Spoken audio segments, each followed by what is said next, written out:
거룩한 주일 오후 이렇게 주일전에 나와서 또 가정에서 영상으로 함께 예배드리는 우리 모든 성도님들을 주님의 이름으로 환영하고 또 축복합니다. 이 시간 하나님의 은혜와 또 위로가 우리 가운데 가득히 넘쳐나기를 주의 이름으로 간절히 소망합니다. 인생의 연수와 상관없이 우리 모두는 삶의 크고 작은 문제를 연속적으로 경험하며 살아갑니다. 어리다고 문제가 없는 것 아니고요. 또 할머니, 할아버지가 된다고 해서 문제를 피할 수 있는 것도 아닙니다. 마치 파도가 밀려왔다가 다시 되돌아오는 것처럼 우리의 삶에는 크고 작은 문제들이 우리 안에 들어왔다가 나가고 나갔다가는 다시 들어오는 것이 우리의 삶입니다. 오늘 본문의 주인공 한나 또한 인생의 중대한 문제를 직면하고 있습니다. 그것은 여자로서 그리고 한 아내로서 심각한 문제라고 할 수 있는데요. 바로 아이를 낳을 수 없다는 것입니다. 성경은 여호와 하나님께서 그녀를 임신할 수 없게 하셨다라고 말씀하고 있습니다. 이유는 알 수 없지만 어쨌든 한나는 아이를 가질 수 없었습니다. 그러나 그보다 더 큰 문제가 있었는데요. 한나의 남편이자 이 레위 지파 사람이요 제사장이었던 엘가나에게 또 다른 아내, 보다 정확하게 표현하면 첩이 있었다라는 사실입니다. 여러분, 레위 지파고요 제사장이었던 이 엘가나에게 첩이 있었다라는 사실은 그 당시 시대상이 어땠는지 우리에게 잘 알려주는 그런 대목이라 할 수 있겠습니다.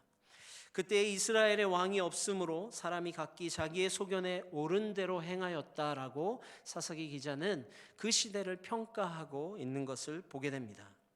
더욱이 엘가나의 첩 이 브닌나는 한나와는 달리어 아이를 가질 수 있는 여자였습니다. 사무엘상 1장 4절에 보니까 엘가나가 제사를 드리는 날에는 제물의 분깃을 그의 아내 브닌나와 그의 모든 자녀에게 주었다라는 표현을 통해서 아마도 이 브닌나를 통해서 얻은 자녀가 2명 이상, 최소한 2명 이상은 되었을 것이고 그보다 더 많은 아이들이 있었을 것이라고 우리가 추정해 볼 수 있습니다. 이렇게 아이를 잘 낳는 이 브닌나는요, 이 아이들을 등에 업고 한나를 괴롭히기 시작합니다. 공격하는 것이죠. 우리가 그 모습을 뻔히 상상해 볼 수 있습니다. 아마 브닌나는 계속해서 한나의 마음을 아프게 했을 것입니다. 무슨 일이 일어나면 이렇게 얘기하는 것이죠. 아이도 못 낳는 주제. 아이도 못 낳는 주제. 이런 말들로 한나의 마음을 괴롭게 했을 것입니다. 성경은 이 브닌나가 한나를 격분시켰다라고 말씀합니다. 당시 시대적 상황을 고려해 본다면 여인으로서 아이를 가질 수 없다는 사실 하나만으로도 절망적인 인생을 살아야 하는 것이 분명합니다. 그런데 거기에 대해서 자꾸만 눈엣 가시처럼 이 브닌나가요 한나를 괴롭히는 거예요. 얼마나 그 괴로움이 심각했으면 오늘 본문에 의하면 이 한나가 식음을 전폐하고 하나님 앞에 엎드려 울고 또 울었다라고 성경은 기록하고 있습니다. 그런데 여러분, 놀랍게도요 한나가 만난 이 문제, 바로 그 문제, 마음이 아파서 하루 종일 울게 한 그 문제가 한나를 지금 어디로 이끌고 있습니까? 기도의 자리로 이끌고 있다라는 사실입니다. 본문 10절입니다. 한나가 마음이 괴로워서 여호와께 기도하고 통곡했다라고 말씀합니다. 여러분, 한나의 이 기도를 주목해 보시기 바랍니다. 한나가요 지금 이스라엘의 어떤 민족적인 그런 죄악을 마음에 품고 하나님 앞에 기도한 것 아닙니다. 혹은 하나님의 나라가 이 땅 가운데 이루어지는 대사명을 품고 하나님 앞에 그런 대의적인 기도를 드린 것도 아닙니다. 한나의 기도는 지극히 개인적인 문제에서 출발하고 있습니다. 아들이 없다, 아이가 없습니다 하나님, 그것이 나에게 너무 큰 고통입니다 라는 개인적인 기도를 가지고 하나님 앞에 나아가 통곡하고 엎드리고 있다라는 사실입니다. 사랑하는 성도님 여러분, 세상에 속한 사람과 하나님께 속한 사람을 나누는 이 기준이 무엇인 줄 아십니까?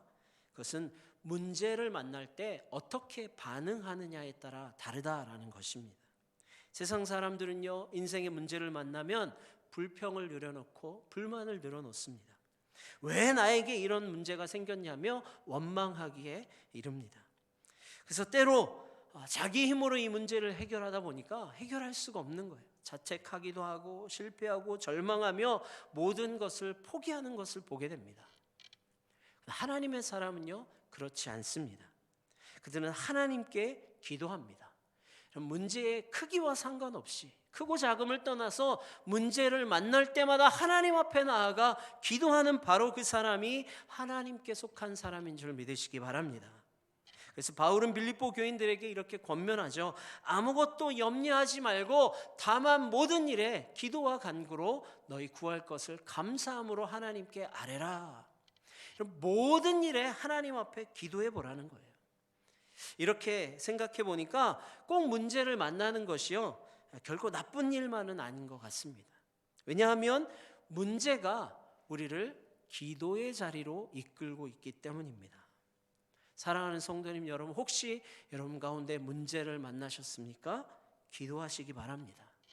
우리 인생의 문제를 만날 때마다 기도하시는 은혜가 우리 모든 인해교회 성도님들 위해 넘쳐나기를 주의 이름으로 축복합니다. 자신의 문제를 끌어안고 이렇게 기도한 한나의 기도가 하나님 앞에서 어떻게 응답되었는지 우리 모두는 잘 알고 있습니다. 하나님은요, 그녀의 기도에 응답하셨고 결국 시대를 이끌고 갈 아들을 허락하셨습니다. 그런데 어떤 사람들은 이 한나의 기도가 하나님 앞에 응답된 것이 그녀가 하나님께 서원하여 기도했기 때문이라고 생각하는 사람이 있는 것 같습니다. 본문 11절 말씀에 한나가 하나님 앞에 이렇게 서원합니다. 서원하여 이르되 만군의 여호와여, 만일 주의 여종의 고통을 돌보시고 나를 기억하사 주의 여종을 잊지 아니하시고 주의 여종에게 아들을 주시면 내가 그의 평생에 그를 여호와께 드리고 삭도를 그의 머리에 대지 아니하겠나이다. 그럼 서원 기도는요, 매우 중요한 기도입니다. 왜냐하면 하나님께 약속하여 드리는 기도이기 때문에 그렇죠. 하나는 하나님께서 아들을 주시면 내가 그 아들 다시 하나님께 드리겠습니다. 머리에 삭도를 대지 않고요, 내 아들이 아닌 하나님의 아들 삼겠습니다 라고 서원했습니다. 그리고 하나님께서 아들을 주시자 실제 그렇게 했습니다. 그러나 저는 하나님께서 이 한나의 기도를 들어주신 그 또 다른 이유를 이 시간 함께 나누려고 하는데요, 그것은 그녀가 자신의 기도의 제목을 붙잡고 하나님 앞에서 오래 기도했다라는 사실입니다. 서원 기도도 중요하지만 하나님 앞에 오래 기도하는 것이 너무나도 중요합니다. 본문 12절 말씀에 이렇게 우리에게 말씀합니다. 그가 여호와 앞에 오래 기도하는 동안에 엘리가 그의 입을 주목한즉. 여러분, 하나님 앞에서 한나는요, 오래 머물러 있었습니다. 적당한 시간 혹은 정해진 시간만 기도하는 어떤 종교적인 그런 기도를 넘어서서요, 문제가 해결되고 기도가 응답될 때까지 하나님, 나는 이 자리를 떠날 수 없습니다 라는 심령으로 하나님 앞에 오래 머물러 있는 것입니다. 사랑하는 성도님 여러분, 우리도 이렇게 기도해야 합니다. 물론 기도의 내용도 너무 중요하겠지만 그 기도의 제목을 붙잡고 하나님의 응답이 주어질 때까지 저는 이 자리를 벗어날 수 없습니다라고 오래 기도하는 것, 그것이 우리에게 필요하다라는 것입니다. 여기서 오래 기도했다라는 것이요, 물리적인 시간으로 몇 시간을 기도했다라고 우리가 말할 수 없을 것입니다. 그러나 하나님 앞에 내가 오래 머무르고 이 기도의 응답이 이루어지는 순간까지 하나님 앞에 엎드리겠다는 이 정신을 우리가 붙들어야 한다는 사실 잊지 말아야 합니다. 여러분, 이렇게 오래 기도하면 어떤 일이 생기는 줄 아십니까? 우리의 마음에 강한 믿음을 하나님께서 허락해 주십니다. 오래 기도해 보면 알 수 있습니다. 문제를 만나서 통곡으로 시작했던 기도가 하나님 앞에 오래 머물면서 그 기도의 내용이 바뀌는 거예요. 믿음의 기도로 바뀌는 거예요. 이 문제가 나에게 속한 것이 아니구나, 하나님께 속해 있음을 인정하고 이 문제를 해결하시는 하나님을 믿음으로 붙들게 된다라는 것입니다. 이 한나를 바라보십시오. 한나의 기도가 어떻게 시작했습니까? 지극히 철저한 개인적인 기도로 통곡하며 하나님 앞에 엎드리기 시작했습니다. 그저 속상한 마음에 하나님 앞에 울부짖은 것이죠. 그러나 하나님 앞에 오래 머물면서 그녀의 마음 안에 어느샌가 믿음이 자라나는 거예요. 본문 14절에 보면 하나님 앞에서 그저 속으로만 기도했거든요. 속으로만 그렇게 기도하면서 입술만 달싹이는 한나를 본 엘리 제사장이 그녀에게 이렇게 핀잔의 소리를 던집니다. 엘리가 그에게 이르되 내가 언제까지 취하여 있겠느냐, 포도주를 끊으라 하니. 여러분, 이런 말에요, 이전의 한나의 모습이었으면 좀 상처받았을지 모르겠어요. 그런데 오래 기도한 한나는요, 술 취한 여성으로 취급하는 이 엘리 제사장의 말에 상처받지 않습니다. 오히려 그에게 이렇게 대답합니다. 15절 16절에요. 한나가 대답하여 이르되 내 주여 그렇지 아니하나이다. 나는 마음이 슬픈 여자라. 포도주나 독주를 마신 것이 아니오 여호와 앞에 내 심정을 통한 것뿐이오니 당신의 여종을 악한 여자로 여기지 마옵소서. 내가 지금까지 말한 것은 나의 원통함과 격분됨이 많기 때문이니이다 하는지라. 여러분, 한나는요 엘리의 말에 동의하지 않은 거예요. 그렇지 않아도 분인나 때문에 속상해 죽겠는데 당신마저 왜 그러는 거예요? 이렇게 반응하지 않았다라는 것이죠. 오히려 덤덤하게 자신의 상황을 설명하는 것이죠. 저는 지금 하나님 앞에 내 심정을 통하는 기도를 올려드린 것입니다. 이렇게 고백하고 있어요. 그런데 이어지는 이 엘리의 축복의 말은요, 믿음으로 받습니다. 엘리의 부정적인 말은 그녀가 받지 않았음에도 불구하고 이어지는 17절에서 엘리가 다시 말하거든요. 엘리가 대답하여 이르되 평안히 가라. 이스라엘의 하나님이 내가 기도하여 구한 것을 허락하시기를 원하노라 라는 이 축복의 메시지는 그녀가 믿음으로 아멘하고 받습니다. 그리고 한나가 그 말을 받아들이면서 이렇게 고백해요. 이르되 당신의 여종이 당신께 은혜 입기를 원하나이다 하고 가서 먹고 얼굴에 다시는 근심빛이 없더라. 할렐루야. 여러분, 한나는요 이 엘리 제사장의 인격에서 나오는 이 말들이요, 그것과 상관없이 오래 기도하는 중에 그녀의 마음에 믿음이 생겨서 그녀가 취할 말은 취하고 취하지 않을 말은요 취하지 않는 믿음의 태도를 보이고 있다라는 거예요. 한나는 이제 누가 무슨 말을 해도 믿음으로 받아들일 수 있는 성숙에 이르렀음을 우리가 볼 수 있습니다. 때문에 본문 18절의 말씀은 참으로 놀라운 고백이 아닐 수 없습니다.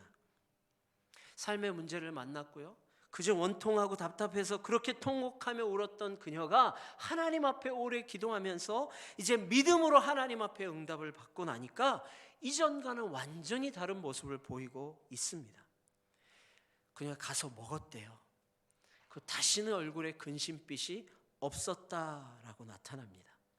여러분, 한나에게 눈에 보이는 어떤 변화가 생긴 것입니까? 아니에요. 그녀의 배가 갑자기 막 나오면서 아이가 생겼습니까? 그렇지 않습니다. 이렇게 못살게 굴었던 분인나가 와서 미안하다고 잘못한다고 사과한 것도 아닙니다. 그러나 오래 기도하는 중에 하나님을 붙잡았더니 문제가 해결되는 것을 그녀가 믿었다라는 거예요. 믿음의 태도로 나아가고 있습니다. 먹고 얼굴에 다시는 근심빛이 생기지 않았다라고 성경은 분명히 말씀하고 있습니다. 할렐루야. 그럼 마음의 평안이 회복되면 어떤 일이 일어납니까? 이번엔요, 마음이 회복되니까, 믿음이 생기니까 예배가 회복되는 것을 보게 됩니다. 본문 19절 말씀 제가 읽겠습니다. 그들이 아침에 일찍 일어나 여호와 앞에 경배하고 라마의 자기 집에 이르니라. 엘가나가 그의 아내 한나와 동침함에 여호와께서 그를 생각하신지라. 지금까지 한나의 예배를 생각해 보면 한나는요 예배의 자리가 불편했을 거예요. 이 당시 예배는 절기 때마다 전에 올라가서 하나님의 전에 앞에 나아가서 예배를 드리는 거였는데, 그때마다 엘가나가 어떻게 했습니까? 분인나에게 또 그의 자녀들에게 그리고 한나에게는 2배의 제물을 주면서 자꾸 이 분인나를 대하고 뭐 이런 사건들을 겪어야 했기 때문에 예배만 보면 아마도 그녀에게 스트레스로 다가왔을지도 모르겠습니다. 분인나를 만나는 것, 그녀의 괴롭힘을 당하는 것, 그것에 사로잡혀서 남편이 원망스럽고 예배에 집중하지 못했을 것입니다. 그런데요, 지금은 어떻습니까? 그렇지 않아요. 하나님 앞에 경배했다라는 거예요. 예배에 집중하는 것이죠. 온전히 하나님만 바라보는 예배를 드릴 수 있게 되었다라는 것입니다. 여러분, 하나님 앞에 오래 기도하니까요, 우리의 마음에 믿음이 생기면 예배가 회복되는 거예요. 예배를 사모하게 되고 예배 가운데 주시는 그 은혜 속에서 하나님과의 관계가 회복되는 것을 경험하게 되는 줄 믿습니다. 19절 하반절에 보니까 여호와 하나님께서 이제 한나를 생각하셨다라고 말씀합니다. 하나님과의 교제가 이루어진 거예요. 한나가 하나님 앞에 믿음으로 반응하니까 이제 그런 한나를 하나님께서도 기억하시고 생각하시고 결국 그들에게 아들을 허락하셨음을 우리에게 말씀하고 있습니다. 그 아들의 이름이 무엇입니까? 사무엘이에요. 사무엘. 우리 20절 말씀 볼까요? 한나가 임신하고 때가 이르매 아들을 낳아 사무엘이라 이름하였으니 이는 내가 여호와께 그를 구하였다 함이더라. 할렐루야. 여러분, 구하면 우리 하나님은 주시는 줄 믿습니다. 믿음의 기도, 오래 기도하면서 한나의 마음 가운데 하나님을 붙드니까 하나님께서 주시더라라는 거예요. 말씀을 정리하도록 하겠습니다. 아프리카에는요, 누구도 함부로 할 수 없는 두 동물이 살고 있다라고 합니다. 첫 번째는 사자고요, 두 번째는 코끼리라고 하는데요. 밀림의 왕이라고도 불리는 사자는 실제로 사람들이 가까이 가도요 두려워하거나 겁을 먹지 않는다 그래요. 차를 타고 사람들이 1m 앞까지 다가가도 와봐라, 네가 그래봤자 사람이지, 이런 태도로 전혀 움직이지 않고 오히려 사람을 비웃듯이 그렇게 쳐다본다라고 합니다. 왜 그렇습니까? 내가 밀림의 왕이라는 걸 사자가 알고 있는 거예요. 두려움의 대상이 없는 거죠. 코끼리도 그렇습니다. 큰 코끼리 앞에요, 사람들이 갈 수도 없지만 코끼리가 사람 따위를 두려워하지 않는다 그래요. 오히려 사람을 쫓아내면 쫓아냈지 사람을 무서워하지 않는다라고 합니다. 그런데 이 사자와 코끼리가 가장 싫어하는 것이 있다라고 합니다. 그게 뭐냐면 파리예요. 파리. 우리나라에도 파리가 있지만 아프리카나 이런 지역에 파리가 엄청 많겠습니까? 이 작은 파리가 얼마나 강력한지 눈에 붙고 입에 붙고 막 코끼리의 코로 귀로 막 들어가는데 그것을 감당할 수가 없다라는 것입니다.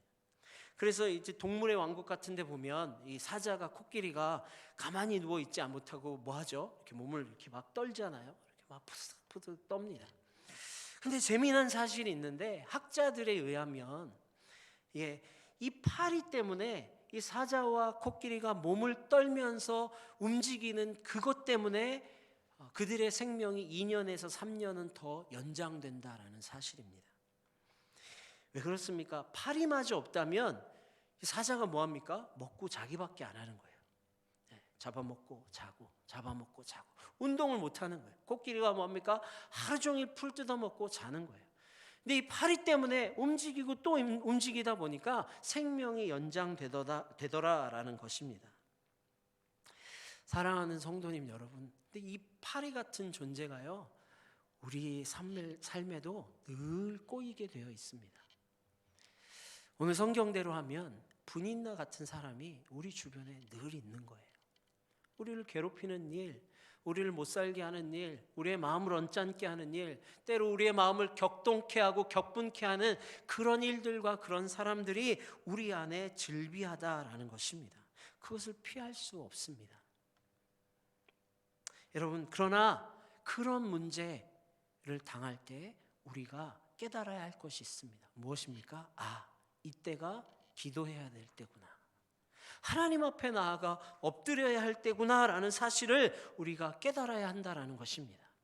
하나님 앞에 나아가서 그 문제를 붙잡고 나를 괴롭히고 나를 격동케 하고 내 마음을 뒤집어 놓는 그 문제와 그 사람을 가지고 하나님 앞에 엎드려 오래 기도할 때 하나님께서 그 문제를 해결하시는 줄 여러분 믿으시기 바랍니다. 우리가 엎드려 기도하면 하나님께서 우리에게 믿음을 주십니다. 문제가 내 손에 있는 것이 아니라 하나님의 손에 있음을 믿게 하신다는 것이죠. 그리고 그 문제의 해결이 온전히 하나님께 있음을 우리의 삶에서 경험할 수 있도록 인도하시는 줄 믿습니다. 사랑하는 성도님 여러분, 저와 여러분은요 지금 문제 가운데 있습니다. 우리 개인적으로도 그렇고요, 교회적으로도 그렇고 또 이 나라와 민족 가운데에도 우리는 문제를 직면하고 있습니다. 그렇다면 우리가 해야 할 일은 너무 분명합니다. 우리가 문제를 마주하고 있다면 그것은 바로 우리가 기도할 때라는 것입니다. 우리는 기도해야 합니다. 온 성도들이 하나님 앞에 나와서 오랫동안 머물러 엎드려 있어야 합니다. 기도밖에 답이 없습니다. 새벽을 깨우시기 바랍니다. 교회 나오지 못하시더라도 있는 그 자리에서 하나님께로 나아가시는 은혜가 충만히 넘쳐나기를 간절히 소원합니다. 우리 삶의 현장 속에서 하나님 앞에 엎드리는 저와 우리 모든 인해교회 성도님 되시기를 축복합니다. 그럴 때 하나님께서 문제를 뛰어넘는 놀라운 기적을 우리 가운데 맛보게 하실 줄 믿습니다. 함께 기도하겠습니다. 사랑의 하나님, 감사합니다. 오늘도 주시는 말씀을 통해서 우리의 삶에서 만나는 수많은 문제들 가운데 우리가 어떻게 대처해야 하는지 깨닫게 하시니 그 은혜와 사랑에 감사드립니다. 하나님, 때로 문제 때문에 힘들고 어렵고 우리의 마음이 격동하고 격분케 되지만, 그러나 문제를 바라보지 않게 하시고 오히려 문제를 만날 때마다 주님 앞에 나와 엎드려 기도하는 인생들 되게 하여 주시옵소서. 하나님 앞에 오래 머물러 기도할 때 하나님의 우리의 마음을 강하게 하시고 우리의 마음 가운데 하나님 흔들리지 않는 믿음을 더하여 주시는 것을 우리가 경험케 하여 주시옵소서. 주님, 지금은 기도할 때입니다. 새벽을 깨우게 하시고 삶의 현장 가운데에서 주님 앞에 엎드리는 우리 모든 인해교회 성도님들이 될 수 있도록 주님 역사하여 주시옵소서. 흔들리지 않는 믿음을 더하여 주시고 삶을 변화시키시는 하나님의 기적을 맛보아하는 자들 되게 하셔서 우리의 삶에 하나님의 응답이 넘쳐나는 놀라운 역사가 일어나게 하여 주시옵소서. 감사하고 예수님의 이름으로 기도드립니다. 아멘.